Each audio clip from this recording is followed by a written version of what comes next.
তো বাচ্চারা, তোমরা সবাই কেমন আছো? বসো তাইলে। আসসালামু আলাইকুম স্যার, কেমন আছেন? ওয়ালাইকুম আসসালাম বাচ্চারা, আমি ভালো আছি। তোমরা ভালো আছো?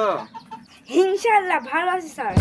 তো বাচ্চারা, তোমাদেরকে আজকে পড়াবো হচ্ছে কিছু কোশ্চেন। তো তোমরা কোশ্চেনের উত্তর দেবে, ওকে? আমি শুরু করছি। জি স্যার, আমরা রেডি আছি। তো বাচ্চা, রাকামণি, তুমি বলো বাংলাদেশের জাতীয় পাখির নাম কি? স্যার পাইছি, বাংলাদেশের জাতীয় পাখির নাম হুতুম পেঁচা।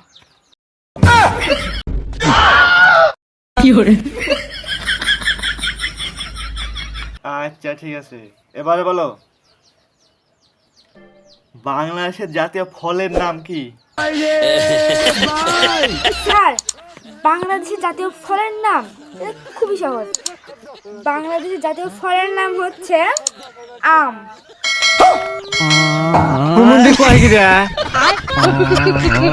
আচ্ছা রোশনি, এবার তুমি বলো বাংলাদেশের জাতীয় পশুর নাম কি?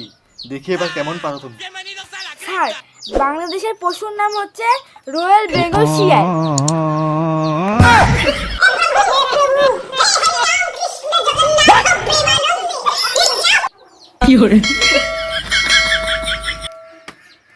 রেখামানি, এবার বলো বাংলাদেশের জনপ্রিয় জাতীয় ফুলের নাম কি? পাইছি স্যার, বাংলাদেশের জাতীয় ফুলের নাম হচ্ছে ঘাস ফুল।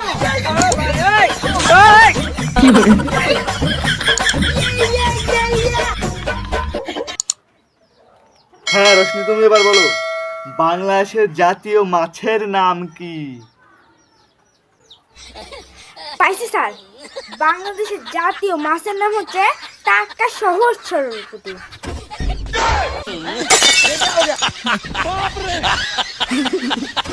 স্যার, ভুল টুল হইল নাকি আমার? স্যার, 1 থেকে 5 পর্যন্ত তো আমি এরই পড়েছি। তা রোশনি, তুমি কোন স্কুলে পড়েছাও? স্যার, বাংলাদেশের সেরা তারাপুর তরকারিপুর সরকারি প্রাথমিক বিদ্যালয়ে পড়েছি আমি।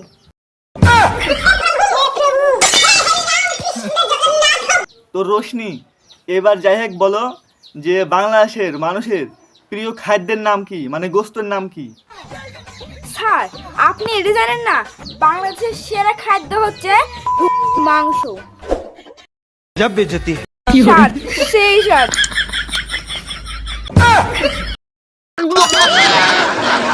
কাকামণি, আমার মনে হচ্ছে বাংলাদেশের সেরা স্কুল তুমি পড়ো। যাই হোক, আজ থেকে না আমার প্রাইভেট পড়ানি শেষ, তুমি অন্য ছাড়তে হবে। এত ভালো ভালো প্রশ্ন উত্তর আমার জানা নেই। তো হ্যালো বন্ধুরা, ভিডিওটা কেমন হয়েছে অবশ্যই বলবেন, আর কোন স্ক্রিপ্টটা ভালো হয়েছে, কোন পার্টটা কার ভালো হয়েছে অবশ্যই জানিয়ে দেবেন। আর অবশ্যই চ্যানেল নতুন হলে একটা সাবস্ক্রাইব করবেন, আর লাইক করবেন, শেয়ার করবেন। ধন্যবাদ। তুমি কিছু বলবে নাকি? না, আর কিছু বলার নাই।